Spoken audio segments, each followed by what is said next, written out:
प्रिय दर्शकहरू नमस्ते, म डाक्टर कृष्ण कोइराला, यहाँहरूकै नाक कान घाँटीको थाइरोइड सिन्ड्रोम डाक्टर। र प्रश्न आयो, डाक्टर साहब मेरो दाइको कानको जालीमा प्वाल छ, अब के गर्नुपर्छ होला भनेर। एकदम राम्रो प्रश्न।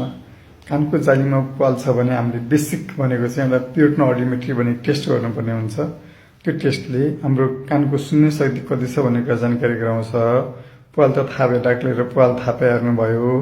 अब हामीले त्यो कानको सुनाइको पावर अनुसार हामीले अपरेसन गर्ने या के गर्ने सल्लाह दिन्छौँ। सपोज कानको सुनाइ 45 डेसिबलसम्म छ भनेदेखि हाम्रो जाली मात्रै टालेर फाइदा हुन्छ। त्योभन्दा बढी छ भने हामीले कानको हड्डी पनि कहिलेकाहीँ फेर्नुपर्ने या अर्को राख्नुपर्ने हुन्छ हड्डी। र कानको सुन्ने शक्ति धेरै कम छ, नसा कमजोर भएको छ भने खासै अपरेसन गरेर फाइदा हुँदैन। अपरेसन गरेर जाली टाल्नुपर्छ, पछि फेरि कानको सुनाइको मेसिन लाउनु पर्ने हुन्छ। तसर्थ अब कस्तो खालको प्वाल हो हेर्नु पर्यो र कहिलेकाहीँ कानको हड्डी कुहिने समस्या भयो भने अर्कै उपचार गर्नुपर्ने हुन्छ। प्वाल पर्ने भनेको प्राय हड्डी नकुहिने खालको रोगै बुझ्नुपर्ने हुन्छ। एकपल्ट नजिकको डाक्टरलाई देखाएर सल्लाह लिनु। र यदि यहाँहरूले मलाई भेट्ने खालको इच्छा भयो भने पोखरा नयाँ बजारमा श्री कृष्ण ENT केयर सेन्टरमा मलाई भेट्न सक्नुहुन्छ। धन्यवाद।